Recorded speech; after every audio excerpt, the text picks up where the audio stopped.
Hello everyone, this is Flynn. I have another update here.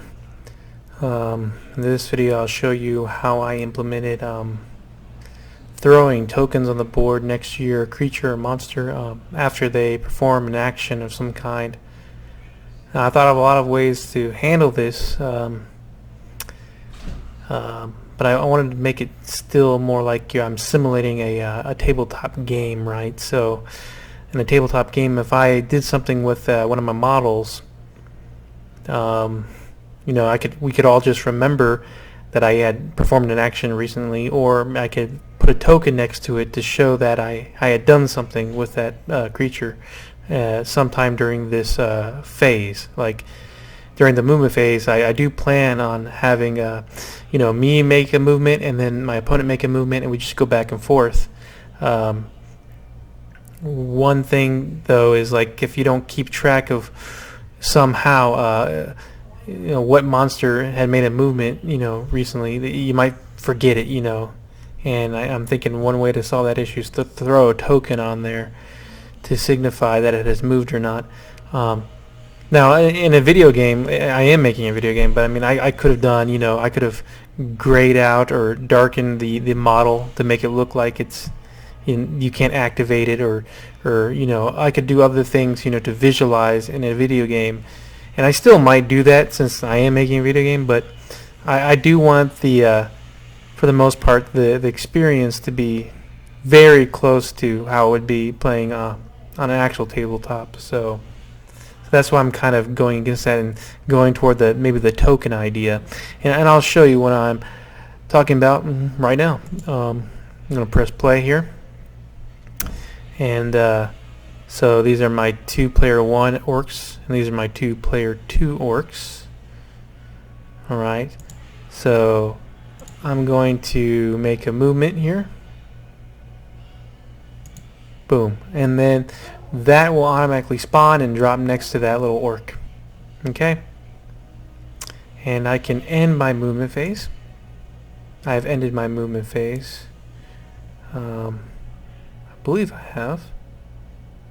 Oh wait, no, because I'm no longer in testing mode, so I gotta get used to this. So after I had made a movement, it's immediately the player 2's turn, right? And I attempted to try to do end movement phase as player 1. So it's complicated, but I had to change my player number to player 2 now, right? And so I'm actually player 2. I can control these little orcs now, and let's have this move.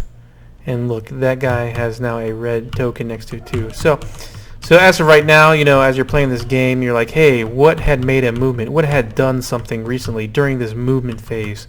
And all you have to do is like look at the board to see where the token, if anything has tokens. Like these two don't have tokens, so these two can still move. This will get a little wonky if this token drops on a terrain piece and the terrain piece hides it, or if this token drops upon another model. So I mean, later on, near the release or near the end of actually releasing this, I'll probably make this code to have a little bit more logic, and maybe always drop in a place where it's most likely to be visible. But I guess there's nothing stopping me from having my orc right here to try its best to move and block that token, because these tokens don't obstruct anything. See, there you go. See, this could have dropped there, but it's kind of unlikely to be completely obscured for a number of reasons, because each of these models have its own kind of collider box or capsule, and it's going to be hard to get that close to my creature and completely obscure this, even if it's a terrain piece. So actually so that's good now that I think about it. This may be very good as is, and the only thing is maybe make the tokens look cooler with art, because I can always probably drop this really close to the model, and realistically you can't obscure my model, because of collision boxes, right? So the worst thing, I might need to drop the token closer to the model, but I think that's good. So here, Let me right now these things are not blocking collision of each other. There's a reason why I turned that off, but I just need to change the setting, and then it would prevent me from moving on top of this guy. But right now I didn't change that setting. So let's drop it here. Yeah. So most likely I would have only been able to like move right here because of my collider box. Once that's active, it would have prevented me like moving on top of this guy. But this is kind of like what we're looking at right now. So that's cool if you're really trying to analyze the field, like what has moved. Like the red are associated to the player 2, blue is associated to player 1. So going back to player 1 is going to end their movement phase, player 2 is going to end their movement phase, and once you go to a new phase, these tokens are now removed. Boom. And now you're in the ability phase, right? And so the same premise will apply. If I'm in the ability phase, I want to apply an ability. I'm going to attempt an ability. Then you have a marker saying, hey, this guy has made an attempt. And you know how my game is actually working. I mean, you know, I'm going to once I do an ability, it's automatically the next player's turn. So now it's this player's turn. And you know, I'm going to do an ability. There you go. You see that drop there. And that's how it would work. This is basically simulating how my game is actually going to work. And then I'm going to do another ability roll here. And then you got 2 tokens now. So that's kind of cool. And you know, I think at most I'm probably ever going to have 2, but you know, I could go to 3 if I ever had like another ability or something to do, something weird like that. So I'm going to go to my player 2 end ability phase and player 1 ability phase, and now we're in the objective phase.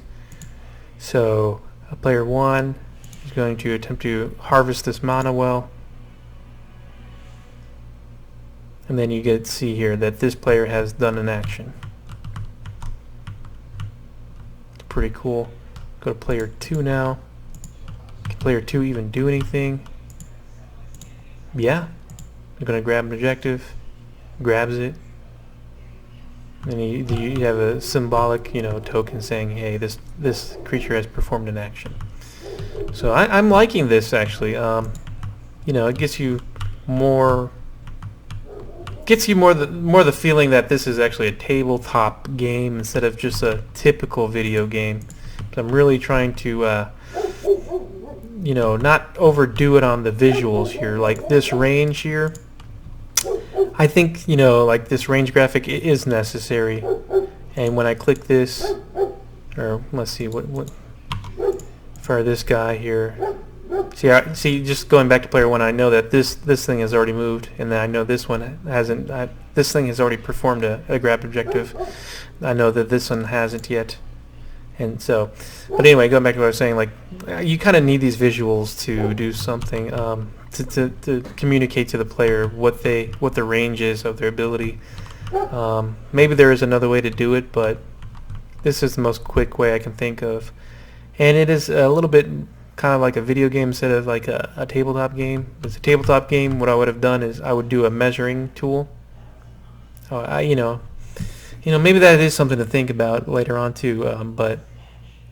But like in a tabletop setting, I would have measured the distance with a tape measure to this, and but right now I guess I've gone with, you know, showing a visual graphic instead. So, so I think I have a good you know, method for players to identify which of their monsters or creatures had made an action. And I would imagine that this would be how it would be done in real life. If we were playing this game, you would put a token next to it. Alright, that's it for this video.